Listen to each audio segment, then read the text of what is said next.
Denim is in demand at Plato's Closet in West Ashley and North Charleston. Get cash on the spot for everything denim. Bring in your trendy and classic styles of gently used name brand denim. Get paid for your denim shorts, skirts, jackets, jeans, and more. We're looking for denim that is blue, black, or a bold color, and jeans in styles like mom jeans, bootcut, baggy, flared, and ripped. We want everything denim. Sell your denim for cash at Plato's Closet today. Plato's Closet, located in West Ashley on Sam Rittenberg Boulevard and North Charleston on Rivers Avenue.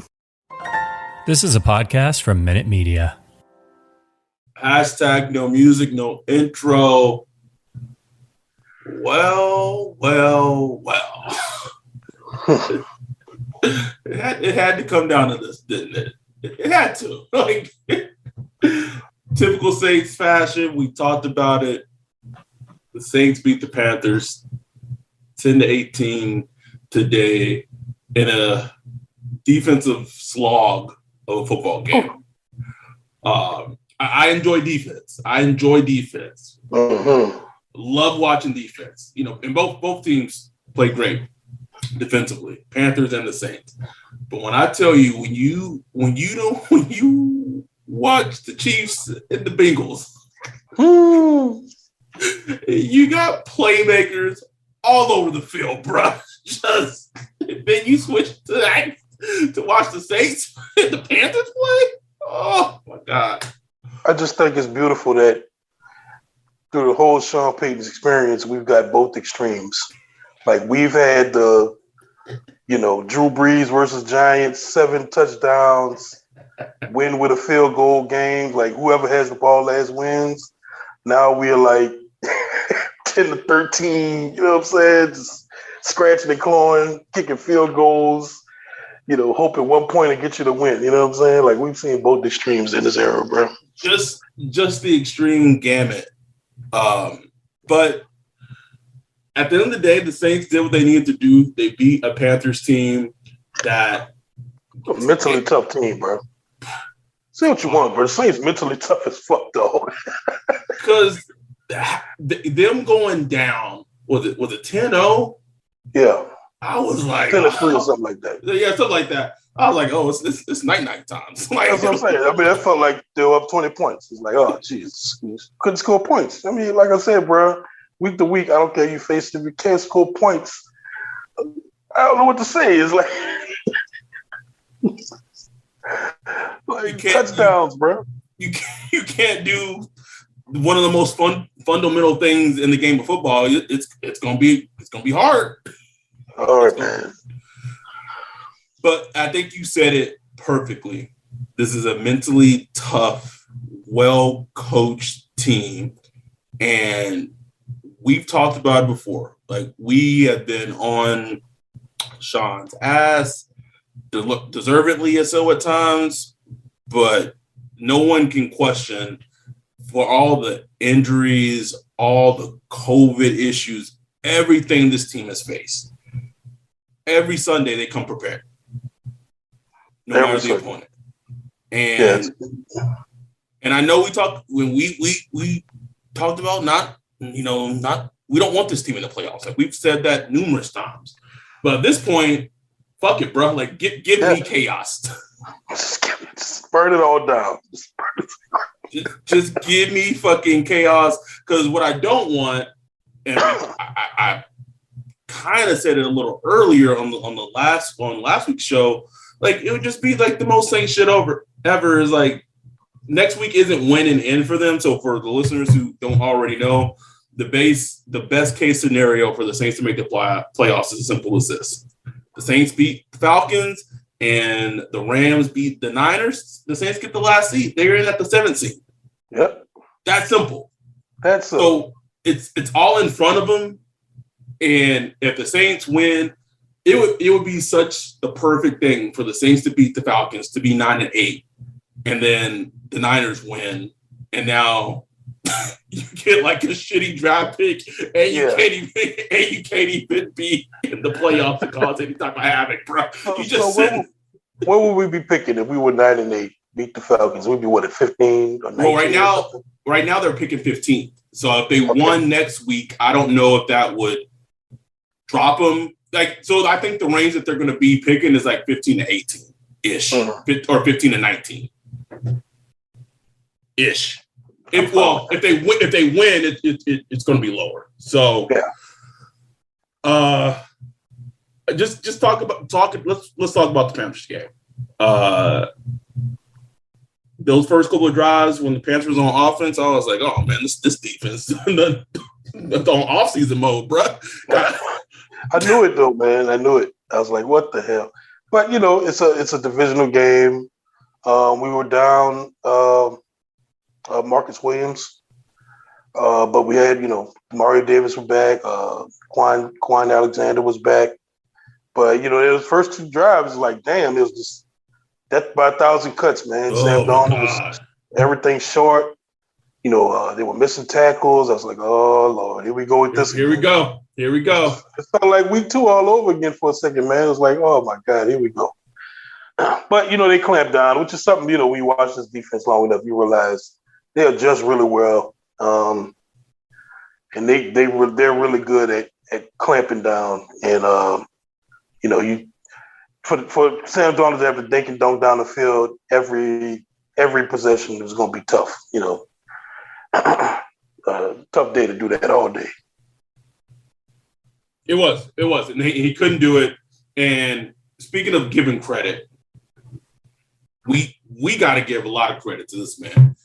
What Cam Jordan has done since he sat out that game due to COVID, and how he's come back has been insane. Like we've talked about it, we said we needed Cam to be that type of Cam that was making game-changing plays.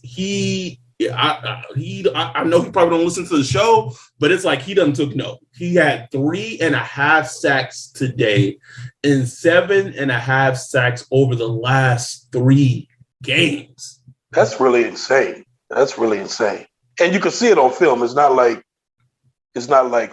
gimmick sacks. You know what I'm saying? No. It's like he's beating the fuck out the tackle with swim moves, power, hustle, motor, everything. Like the whole plethora of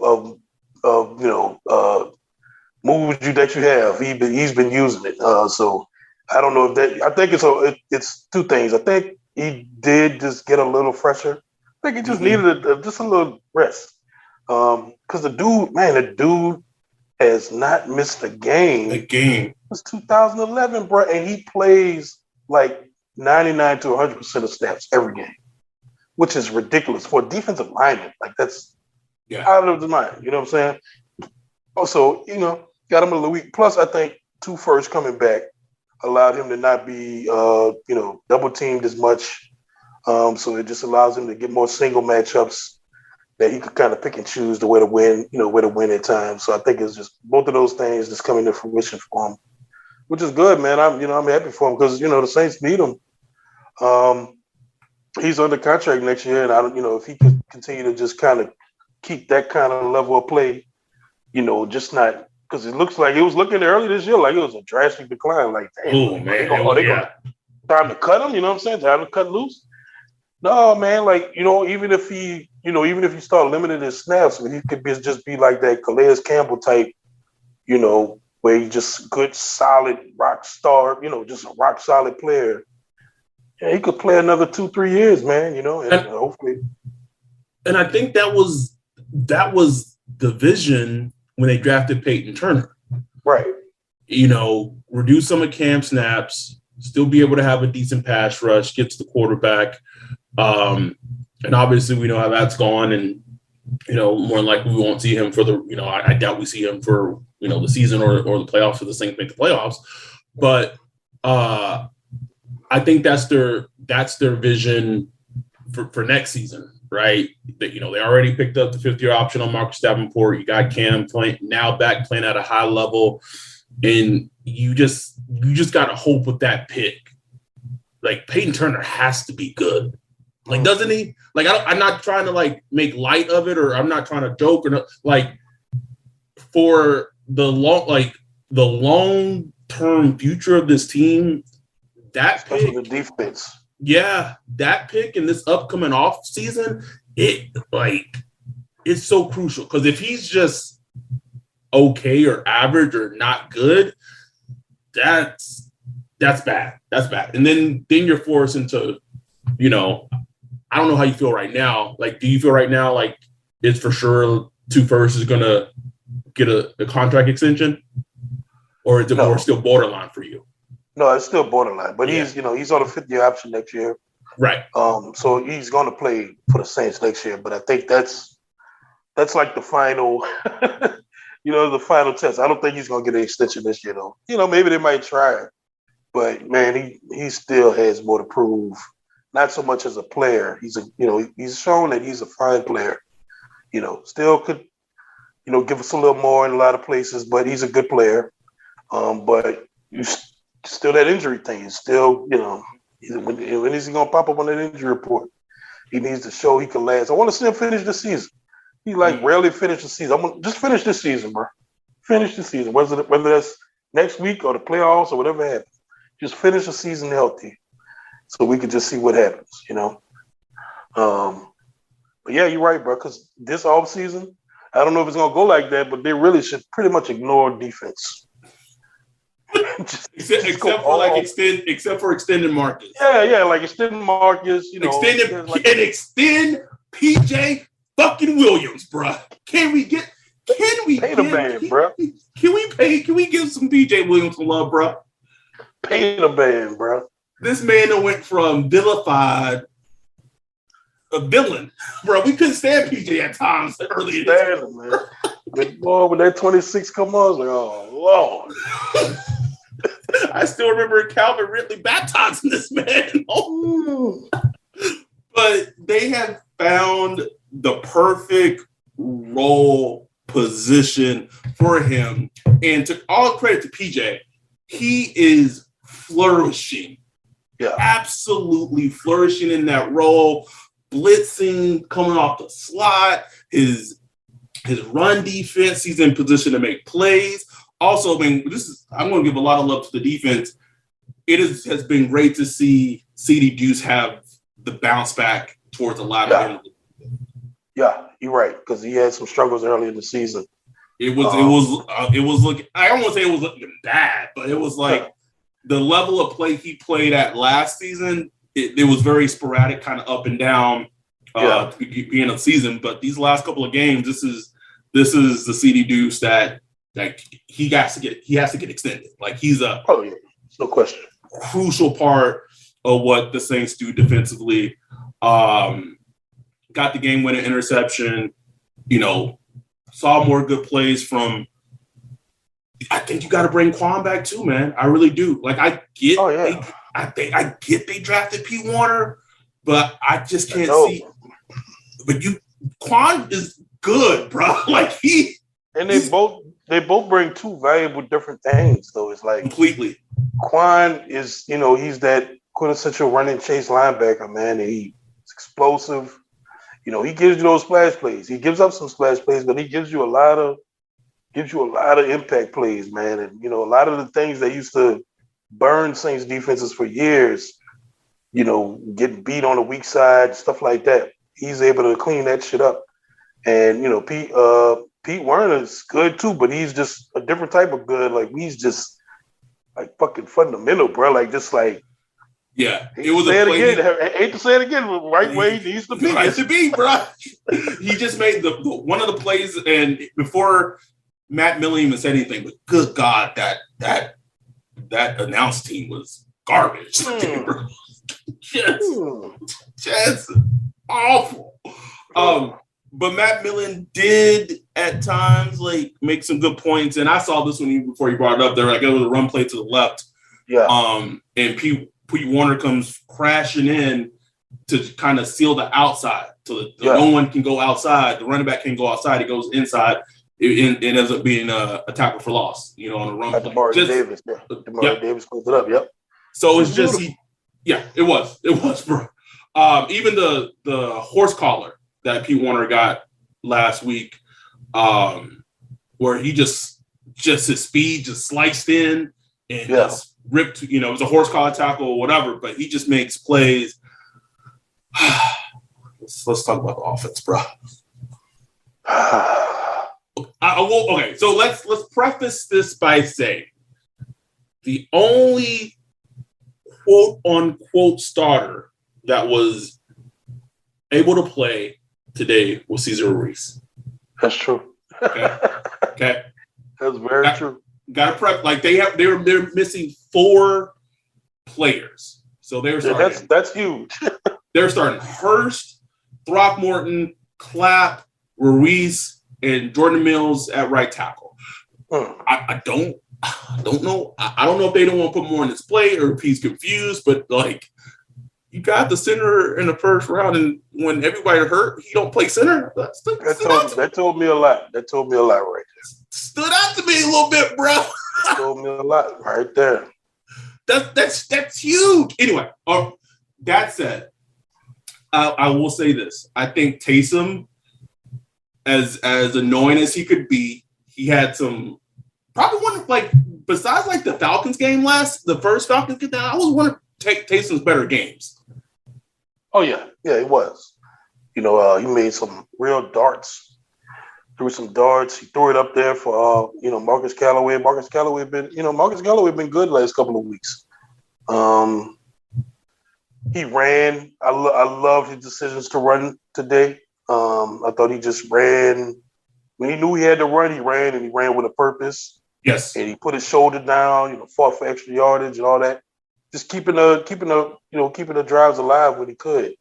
Because right now it's tough, man. And the run game was so bad. They couldn't, not till late in the game, they couldn't get anything going with Alvin Kamara. They had it like the first, I think it was in the first or second series. They busted out one to the edge. Alvin Kamara broke one off for like 20, 30 yards. And we're like, okay. It was I think it was a pitch. I don't know if it was a pitch or a run to the edge. I can't remember. But it was a nice big play. But then that was it for a while. It's like nothing else after that. It's like, why can't we go back to that? Like, did the defense do something? It just, I think one of the most annoying things this season for me, for one of my biggest gripes with Sean, is just the lack of creativity with getting him involved. Yeah. They did this swing route to the left, and he was in space, and he got like 10, 15 yards, and it's just like, okay, cool, like this makes sense. And then we didn't see that again until the touchdown was scored, bro. Or any type of, or there was the wheel route that Taysom, oh my God, bro, just missed him on the wheel route. Just missed him. But it's just like, I don't know what it is of just that consistent. Like, to me, it seems like it's just banging your head against, like they're banging their head against the walls, like over and over and over again, just consistently, over and over again. And I do wonder, like, how much of it is Alvin Kamara, because there's somewhere he's just like running into the back of his blockers. They getting pushed back, but there's like an open hole on the other side. I was like, why doesn't he just cut that thing back? Matt Millen pointed it out, bro. That was one of them, but there were like 2 other ones. I was like, why is he not cutting it back? I saw it last week too. So I don't know. I don't know what's up right there, but that to me is like one of the things that's been hard this offense, because it's like, man, Alvin Kamara, that's all you got, bro. That's it. Like, if he can't cook, you ain't got much else cooking. You know what I'm saying? So they need to figure that out. They do. I'm looking at the playoff standings right now. So if the Saints were to get in the playoffs, bro, do you know who they would face in the wild card round? Arizona? The fucking Rams. Ugh. And you know what? I believe 100% that game will be close as fuck. Oh, I'm telling you. These last 2 weeks, seeing Matt Stafford just crumble, the defense, I think, would feast, but Aaron Donald going against Reese and Jalen Ramsey just going against whoever he chooses to go against, bro. Jalen Ramsey just gonna take Callaway just out the stadium. This won't even be in the stadium. It wouldn't make up for it, but if the Saints got in the playoffs and beat the Rams, That'd be good. I ain't gonna lie. That'd be right, bro. Like I wouldn't even be tripping. You pick 28, 24, whatever. You know what I'm saying? I'm like, well, it'd be like the Thanos line. Like this does bring a smile to my face, bro. But before we get there, it sets up. I don't know if you saw this earlier, but did you see that like the Falcons were trying to come back and like Matt Ryan scrambled in the red zone and he scored. He got a touch. So it got like a touchdown when he scrambled in, but then like he was talking shit to Jordan Poyer and got the taunting penalty.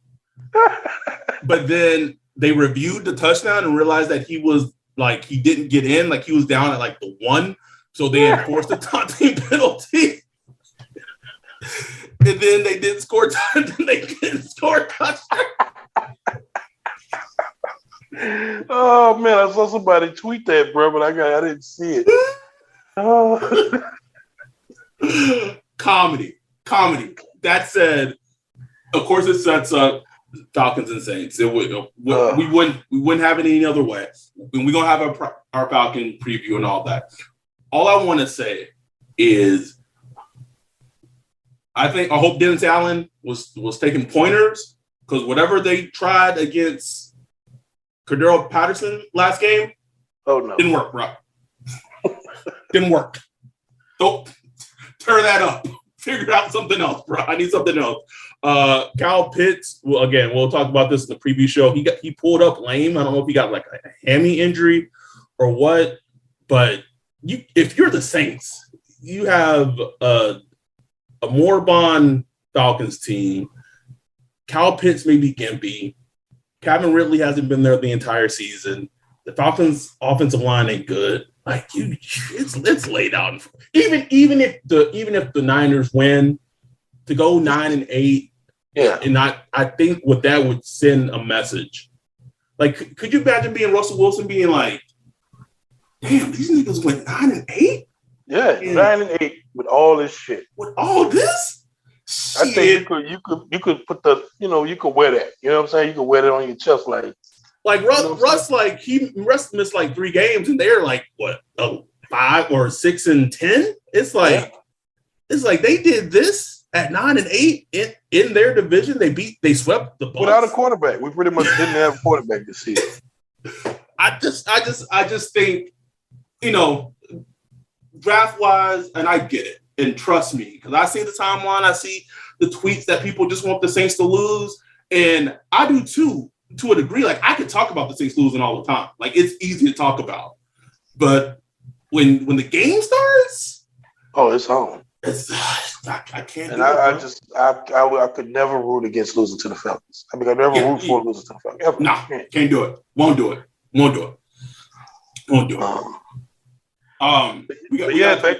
But I was just thinking about the game. It's good to see Deontay Harris back. Yes. Just changed his name. Won't see that till next year.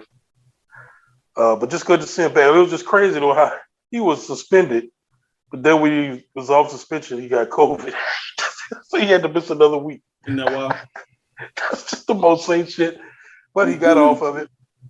So he's back, and I just think he didn't do much today, but like just the little things he does makes an impact. And shout out to the kicker, bro. Hey, yeah, I know he missed that extra point. He can't get them all, and he probably would have missed that. Probably would have been with a 54. I'm so glad that intentional grounding happening, bro. I'm so glad, bro. Thank you. Unfortunately, Matt Rule had to challenge because these refs are just shit. Woo. Awful. It's a bad product, bro. You tweeted about it. It's a bad product, right? Bad. I was just watching it. I'm just like, this is terrible. Like, just bad. I do want to talk a little bit about the Panthers, though, right?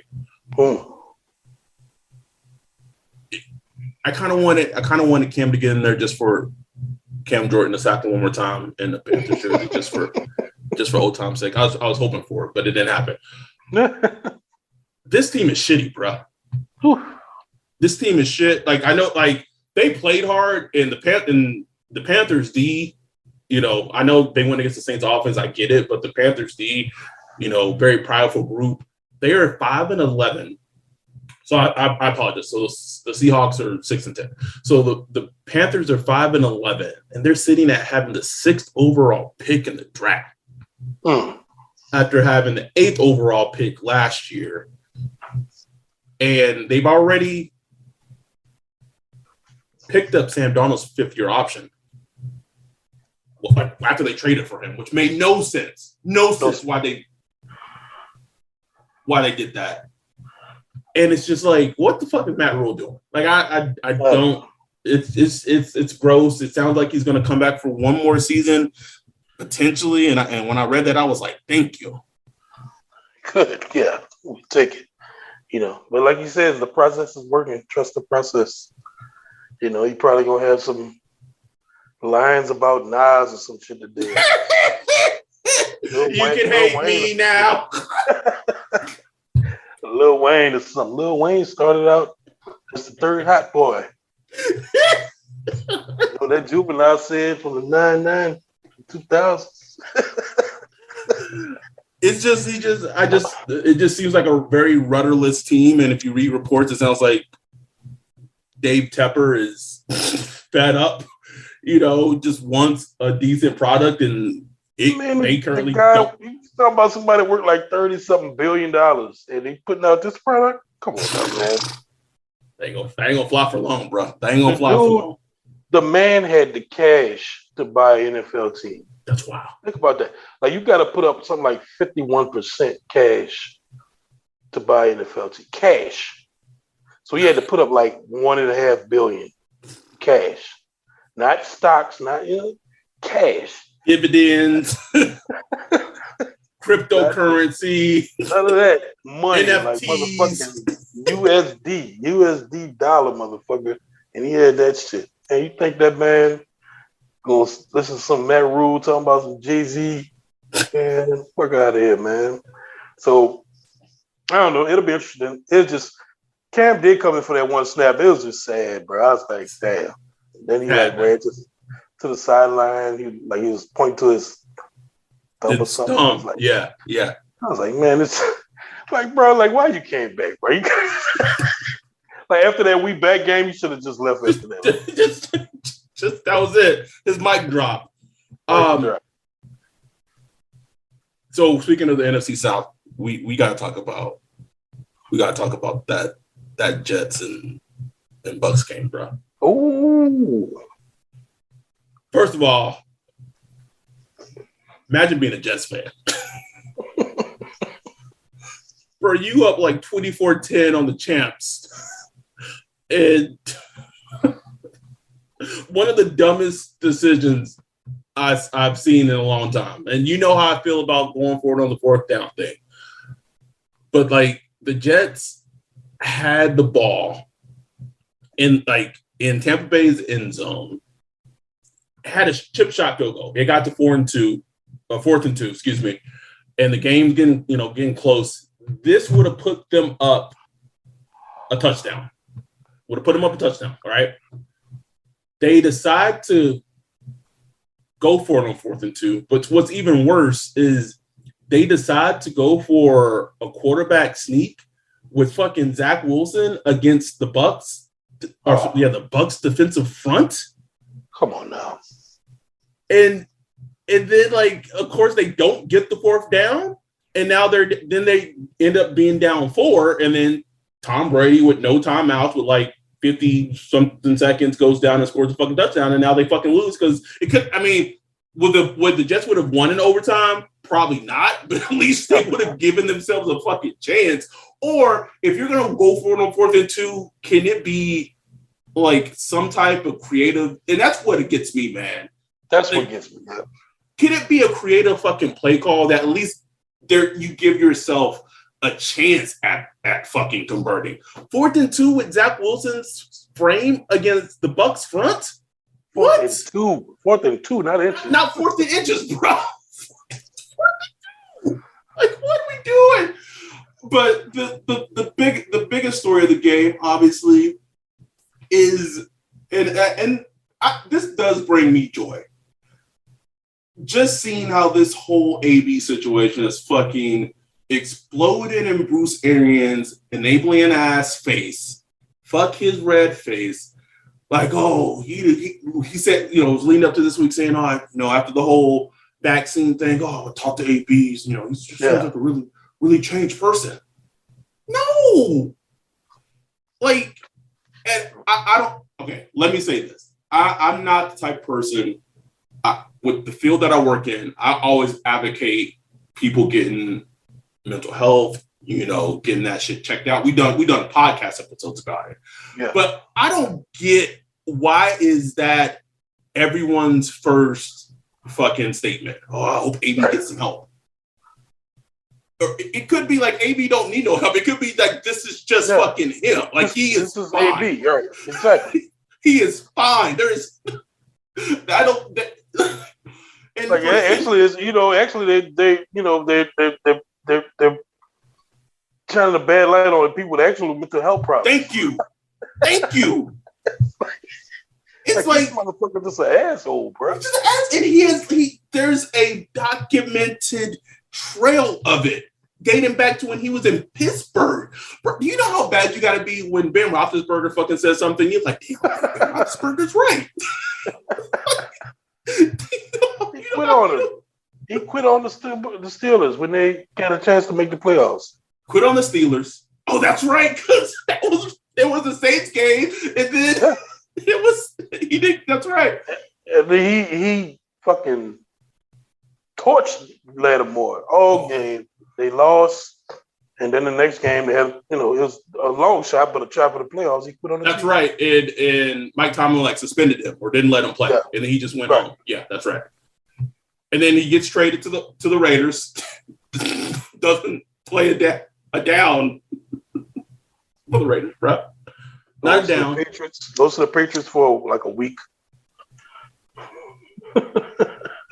So and then he goes for the Patriots for the week, has a good game with Tom Brady. Then the whole thing of him allegedly, potentially coming on like someone, like a female's back without her permission while she was there, whatever. Like all that comes out, right? And then he gets cut by the Patriots for one game, and then he's out for the league for a bit. And then he goes to Tampa Bay last year and wins the Super Bowl. And then he literally, today during an NFL football game, I think Arian said that he was on like a pitch count and Antonio wanted to go back in. And Bruce Arian said, kept him on the bench. He said, no, it wasn't his time to go back in yet. He just said, all right, well, shit, let me just clock out right now then. They were trying not to pay that bonus, man. He had like $1 million in bonuses he could have made today. And, I guess he saw the pinch count as a way to keep him from making that bonus. So he was like, fuck that. I'm out. Not gonna lie, bro. You keep me from making $1 million in a bonus too, nigga. I might put on your ass too. That's what I'm saying, man. Like, I get it. I understand, But, what if you would have played? A lot of times what teams do is, even if they pay it out. They do the Saints thing. Well, the Saints aren't not the only team that's done this, but they seem to be like one of the fewer ones that like do it more frequently. Maybe that's just us tracking it that way. Well, if you're close, if the guy's close. Yeah, you're fucking 10 yards. You're 10 yards from the benchmark. It's like, come on now, man. Like, pay the fucking guy the bonus, But just the hilarity, like that has never ever happened in an NFL game. Like Devontae Davis thing was one thing. This. There was who was that? That Marcus Peters. He had left the game and came back like his shoes was off and shit. Like, what is going on here? That's right. Yes, I do remember that. Yes, that's. But nothing like this AB shit. Like, he literally took his shirt off. I thought he was about to get naked. I'm like, it's about to fill it all out, bro. And just walked out. Man, it's crazy, bro. And Hall of Famer, Hall of Fame talent, man. It's crazy. And he'll never make it. He won't make it. No. And what kills me after the game, right? When Bruce Arians getting asked about questions about him, he just basically like said, AB's no longer a Buccaneer, and like that was it. Like, and that's what grates me, and it's always going to grate me because it's always going to happen in the NFL. But just almost have some fucking accountability, right? Like, be a man, and come out and say, you know what, this is on me, and we as an organization let him be a part of the team. We are part of the problem. We enabled him, and we own up to that. But that doesn't happen in this league, right? It just doesn't. And it's never what pisses me off because everybody know the truth. Truth is, if he was a fifth string wide receiver, he wouldn't be on the team. Talk about it. The fact is, he's a Hall of Fame wide receiver talent. So we were willing to look past many things that we shouldn't have to keep him on the team, so we have a chance to win the Super Bowl. That's it. So just come out and say, we look past a lot of shit because we feel like we could have won the Super Bowl with him because he's a talented player. That's on me. I made a bad decision. You know what I'm saying? And okay, it's like, motherfucker, we get it. You know what I'm saying? Saints tried to sign AB. Mm-hmm. I didn't love it, but if you signed, let's go. Let's fucking go, bitch. It's funny though. Speaking of that, but I do feel like with players like with signings like that, whether you believe in karma, I don't know, but I just feel like something is lingering when you make moves like that. Mm-hmm. Like there's a cloud hovering over you. Like this shit ain't gonna work out for long, man. Well, I mean, how many warning signs did the Bucs need? Like the man, first of all, he lied about being vaccinated, and then when that happened, what was Bruce Arians' responses? His response was, "Well, I hope the league takes a look at more looks at other teams around the league because I'm sure I can't stand a riot. I can't stand them. This is not like a Bucs hate podcast, but maybe it's just what I do for a living. But like, I hate fake shit, and I hate when people don't take accountability. It drives me fucking nuts. And I know if you're an NFL fan, you got to get used to fucking organizations and the NFL in general not taking accountability. But it just grates me, man. It just grates me. So that happened. Bucs won though. I know this is the same sort of podcast, but you said the Bengals need the podcast, bro. we might have to moonlight, bro. Moonlight, man. I like the Bengals, bro. Sometimes you get that. I don't know if you ever got belts like this, but the belts were like, for the one side is like black, and then you can twist the belt. The other side be brown, so you can. Hell yeah. Shit, we just might be pulling double duty, bro. Bengals to the podcast. Fuck it, let's go from who that to who they. Who they? You know what I'm saying? I gotta say, I'll say this. One, as much as I loved him as a prospect, I did feel that the Bengals should have taken Penei Sewell. I was 100% wrong. Completely fucking wrong. And I hope that Sean is taking notes. Please. This is what needs to, whoever the quarterback is. Jameis, Russ, obviously if you trade for Russ, you might be losing some draft picks, but it doesn't have to be draft picks. It could be free agent. It could be in free agency. Let's look at the teams in the league that is set up for success, right? Let's just look at them. Kansas City, Cincinnati, Buffalo. Who else am I missing? And Green Bay, Tennessee, to a lesser degree. The Rams, even though Robert Woods got hurt. What is the silver lining in all those teams?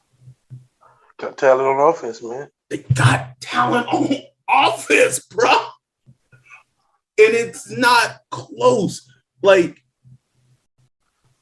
Joe Burrow has T. Higgins, has Jamar Chase, and another fascinating conversation is like, how is Jamar? Is he already top 3 in the league? Bro, I don't think it's crazy to say that. It's crazy. I don't that touchdown where he sat down in the zone and his 4.3 speed. I've seen a lot of football. Me and you have seen enough football that's lasted us a lifetime. But when I say that play is special, you don't see that. You don't see that. You don't. He made athletes around him everyone on that Chiefs defense looked slow, bro. Everybody. Pulled away. God damn. The man had 266 yards in an NFL game. 3 tutties. Yeah. Anyway, the point I'm making, Sean he missed the game with COVID. I know he was at home. I know he can't be that dumb. This man is as smart as any coach and any person there is regarding football. I know he got to be like, we got to get some help. I can't keep doing this. Like, this is poverty. Talent, man. Talent wins, man. And he has to see it. I pray to God I could ask him a question. Just one question. All I need is one mic. All I need is one mic. One mic. we might not be able to ask Sean, but we might be able to ask Jeff Ireland something. Hey, Jeff Ireland, one of the scouts, somebody from the pro department. I don't care. Somebody. Kai Harley. Like, I need to talk to somebody to make sure Sean understands. Like, clapping with it, guys. Y'all know when black people start clapping when they talking. Hey, I'm serious, baby. Like, you got to understand this, man. Like, don't let the ego fool you, bro. Come on. You know, everybody deals with ego. Ego is a motherfucker. You got to beat this ego down, bro. You can't make shit out of sugar. You know. And as I was sitting watching the Saints game, I was like, man, could you imagine like Mike Thomas, who, whether it's a free agent wide receiver signing or if they invest the first round into a good wide receiver prospect that is actually a good rookie wide receiver. Like good. And, like Jameson Williams at Alabama, Chris Olave, Garrett Wilson, whoever, bro. I'm not picky, bro. At this point, like, I don't know. I know you've never been on a dating app before, but sometimes when you're on dating apps and you just want a taste of something, you just swipe it right on everything, bro. Just swipe. You at some point you gonna get a match. God damn it. That's how it feels to be a Saints fan with wide receivers right now, bro.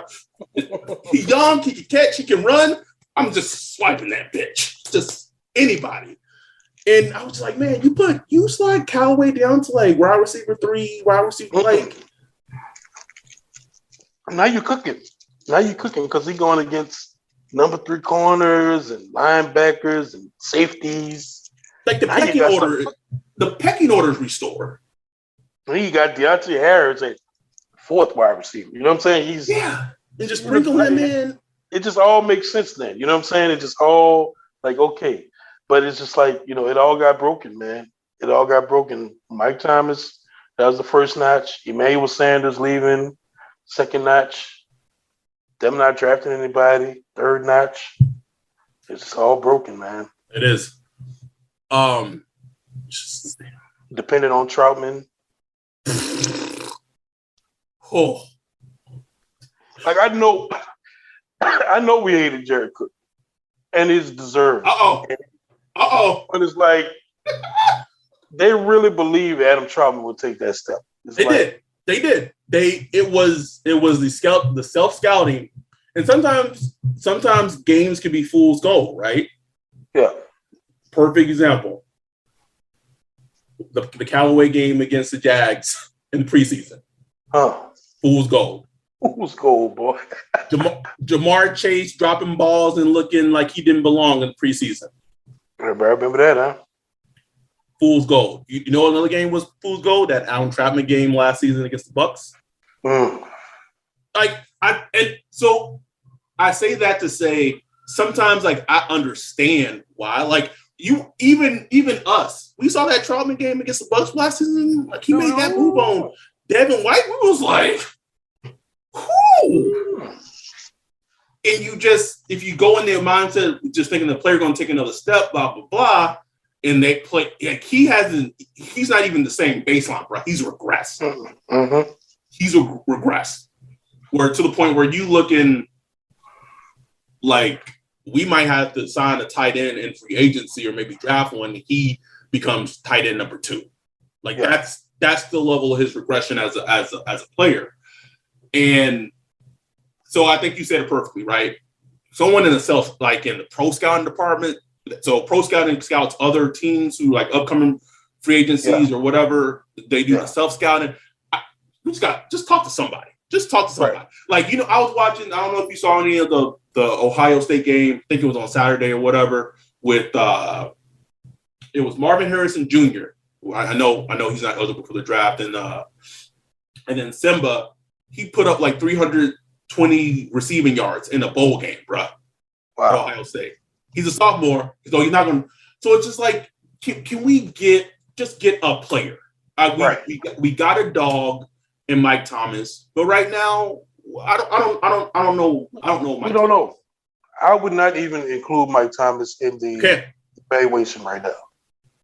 Like, act like he doesn't exist. Act like he's not on the roster because he hasn't played in 2 years. So just start there. Start like this is the roster we have right now. Now look, Mike Thomas come back later and he comes back and okay, that's even better. But I would act like he's not even on the roster. You have to. You absolutely have to. And speaking of free agency and wide receivers, one of the more fascinating things, I think, 2 storylines. I'm very fascinated to see what plays out wide receiver wise. Is what happens with Chris Godwin and what happens with Michael Gallup. Whoa. You have two receivers who are going to be coming off ACL injuries, ACL tears, likely not to be a factor next season for all intents and purposes. Not going to be a factor, or at least not much of one. Especially if a team is smart not to push them and try to let them fully heal and recover, not going to be much of a factor next season. So how do you value that? Like, if it's me, if I'm a good team, I think if you could go get either one of those players and sign him, knowing that he is not going to play for you for all intents and purposes next year. But if you know, so this is like a chess move type of thing. Like, I'm not thinking about the next move. I'm thinking about the move after my move. Right. And just what happens 2 seasons from now, because with Chris Godwin, you have a bona fide probably wide receiver 1, he's back and healthy. And then with Michael Gallup, maybe not a wide receiver 1, but at least a very high-end wide receiver 2. Exactly. I just, that thing, and I know some Saints fans will hate this because it's a very, very Saints thing to happen. Also, another player I would throw into that is Robert Woods. He's older, but anyway, it wouldn't help the team next season, but it's a long-term view of we could get a great player at probably a price that we weren't expecting to get that player. Right. And now you're kind of cooking. It's not going to cook next season, but it's a long-term view of things. Exactly. No, that's the type of like great moves real smart teams make. You know what I'm saying? You bring him in, maybe he plays for you next year, but maybe it's late and maybe he's not that impactful, but then you come back that next year. You could work a deal like that out. Maybe it's 1 year, 2 year, 3 year, with some incentives and, something where you can work out where it's not really impacting the team's salary cap. Those are the deals that really pay dividends. And then later, you see where it goes. Maybe you extend them or you trade them or whatever. You know what I'm saying? But those are the smart deals, man. Those are the deals you got to look at. It like Saints need to look at if they want to extend this window. There you go. Window's shut right now, but while you have like a professional defense, you have some pieces on the offensive line in theory. You have Alvin Kamara, you know what I'm saying? Other than that, You need to get this offense back set up to win. It's bare right now, bro. The kid covers bare. It's bare, bro. Ain't no whatever the recipe is, we ain't got the ingredients, bro. I don't care what the recipe is, we ain't got them. It is hard, man. It is. It's hard. It's hard to watch. But all that said, they sit on the cusp of maybe making the playoffs. Unbelievable. Because I picked, what we said, 10 wins this season before, we said 9 and 10. And they might hit. They're gonna hit. They have a good chance to hit 9 wins with all the shit that's happened. That's crazy. Which absolutely that's crazy. Which makes you wonder what would have happened if they were fully up. What if Mike Thomas came back? What if he got his surgery on time and he came back? What if everything came together? What if they didn't have the COVID and the injuries that they had at the tackle position, at Alvin Kamara and stuff like that? What would this team? What would have been the ceiling for this team for Jameis and everything? Maybe 11 and 12. Could have been. It could have been. You've said this before, but I 100% believe it now. Like they also got to get another running back, bro. Yeah, man. Yeah. Just switch it up, man. I want like a big downhill, just smacker. You know what I'm saying? A smacker with some decent speed. You know what I'm saying? That could just pop off a few. Somebody that's built for that zone running or whatever, that just, that could just take them off, you know what I'm saying, and just really bang that thing 4 yards, 6 yards, 3 yards, 4 yards, and blow it up. You know what I'm saying? That's just going to make Alvin Kamara better. Yeah. Absolutely. Absolutely. I think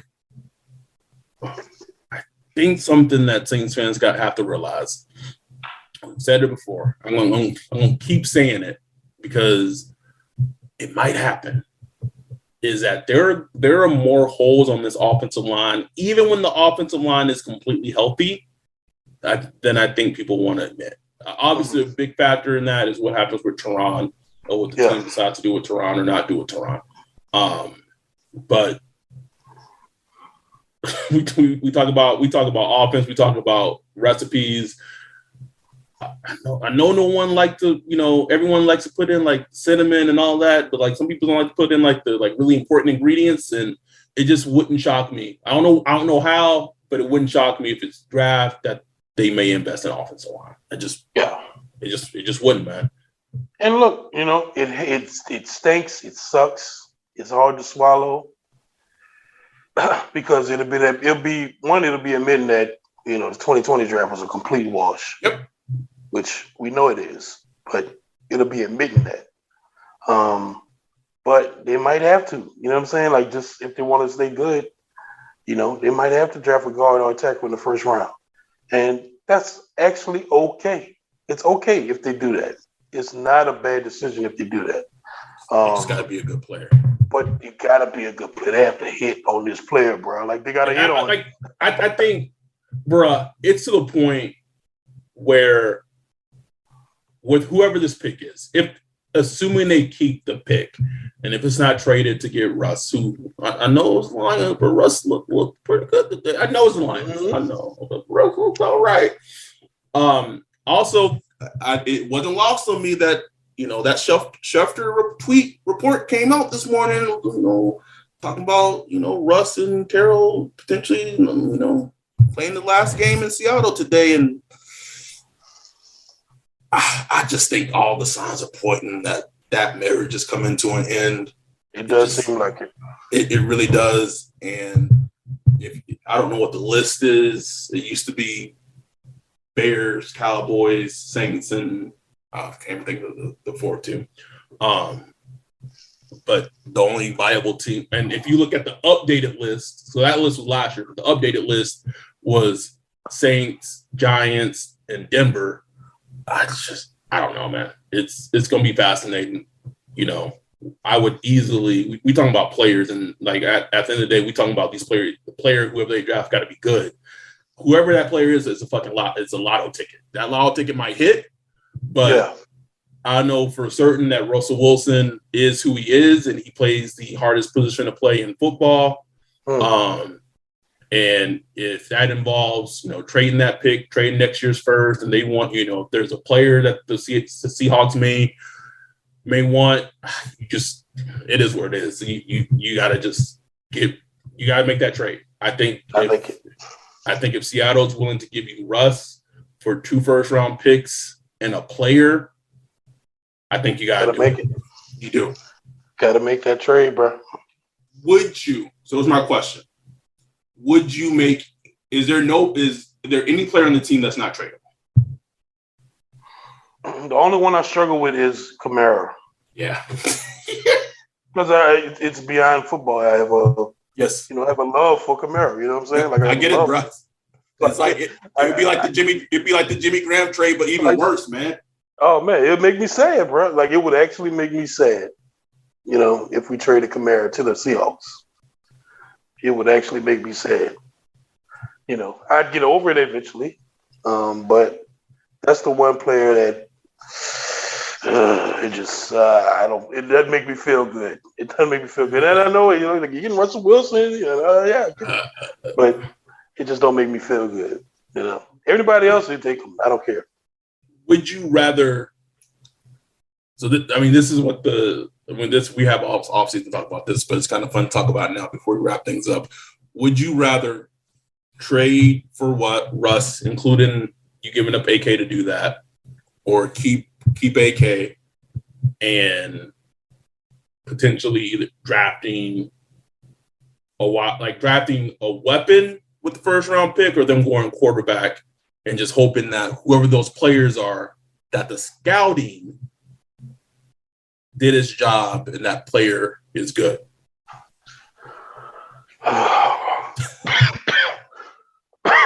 Excuse me.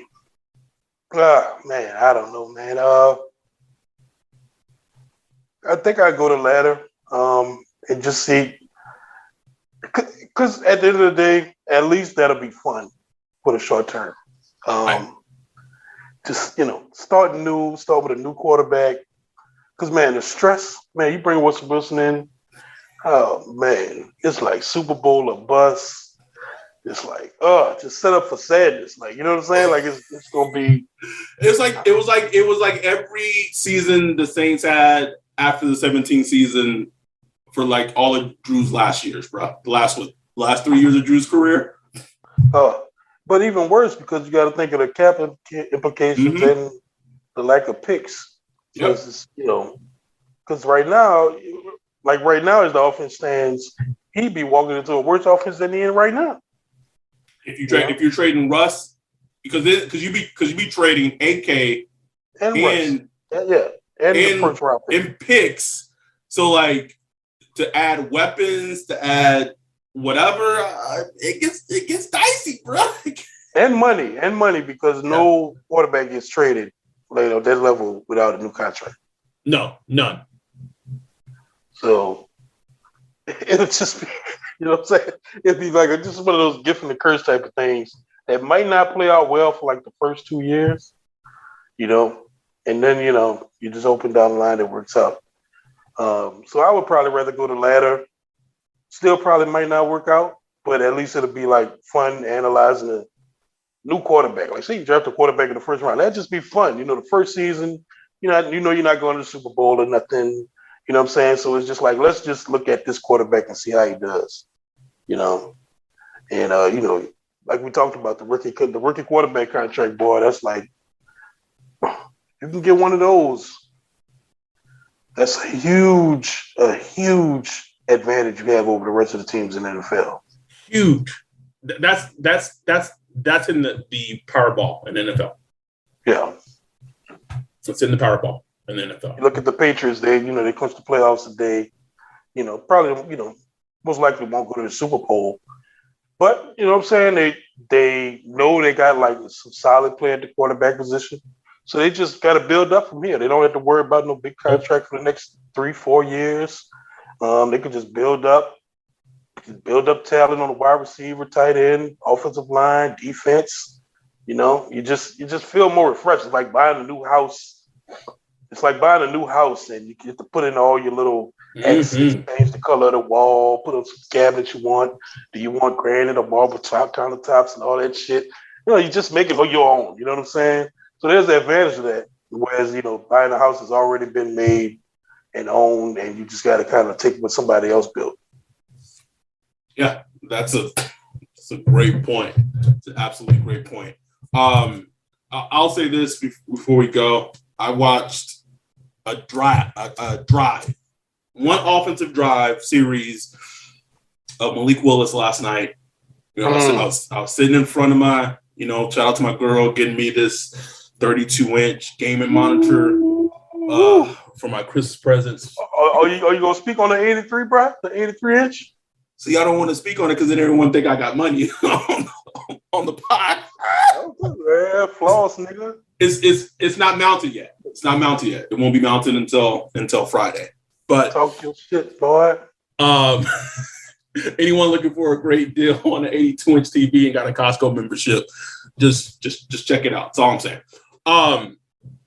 That said, I was like, I don't know what it was. I played a Saints game online, not online, but I played a Saints game on my computer, and then I stopped playing. I was just like, I don't know, just that itch for 1 second. I did it, bro. I watched one offensive series and I closed my laptop, bro. And I said, I can't, bro. I'm not setting myself up for this. Not again. I saw and I'm not. So this is from someone who watched one offensive series of him, and I put that out on Twitter. And that's one thing that's sometimes so annoying about Twitter, bro. Sometimes you just be tweeting just to tweet, and then just to tweet, bro. And then everyone comes with their. And I get that's what makes Twitter great, but sometimes you just want to get your opinion out there. I watched one series, and again, he played at Liberty. He was playing against Old Dominion. Right? What does that mean in the long run? I don't fucking know. But the ball was coming out quick. It was accurate. He is fast. And I made a little fucking analogy on Twitter, and I just said he just reminds me of a black version of Josh Allen. Just kind of wild, right? I think people maybe forgot how Josh Allen was at Wyoming. Oh, yeah. Right? I watched Josh Allen as a prospect, and I was like, I don't see it. Right. But I was kind of watching one offensive drive. That's it. Of Malik Willis. And I was kind of just saw him in a Josh Allen prism. And I said, if he went to the right system, he's not ready right now. So please, so I'm not saying he's the guy. I just said there are similarities and some traits to him that was very Josh Allen-esque to me. That's it. And then, you know how it goes, bro. You get one draft opinion and it's, whole mention's on fire. But I am excited. Something I will be excited to do is, if we get to do it, is maybe, asking Kenny Pickett a football question. And one of the things I really want to know is there's just been all this hubbub this past weekend about players opting out at football games. Yeah. And I'm just like, Jamar Chase didn't play a whole fucking season last season. A whole season. Neither did #BootyBandit. Didn't play a whole season last season, bro. Don't vex me, bro. Didn't play a whole season. Started a whole season at cornerback. And there's this hubbub about players opting out, and then you have Matt Corral at Ole Miss, who maybe was going to be a late first round pick, maybe second round pick, and it doesn't sound like he tore his ACL or anything, but he has a pretty significant ankle injury in a bowl game, and it's what the fuck are we doing? Yeah, what are we doing? And because Kenny Pickett, opted out the bowl game, good on you, fucking Kenny Pickett. Bro. Protect your best asset, which is yourself. That's it. That's it. That's it. Anyway, we will be back next week talking about Saints Falcons in the season. Can't wait for it. Then I'm sure some crazy Saints shit will happen between now and then. But of course, we'll leave this episode off by saying enjoy this win. It was a good win. Like after that, 8K touchdown, felt good, bro. It felt good, man. It felt good. And we'll see how the season ends. Fucking week 18. That said, enjoy the win. Thank you so much for supporting us. We greatly appreciate it. Thank you for the jokes. It keeps us the energy to keep doing this. We appreciate you guys. We hope everyone had a great Happy New Year. That said, we're out of here. We're out. Peace.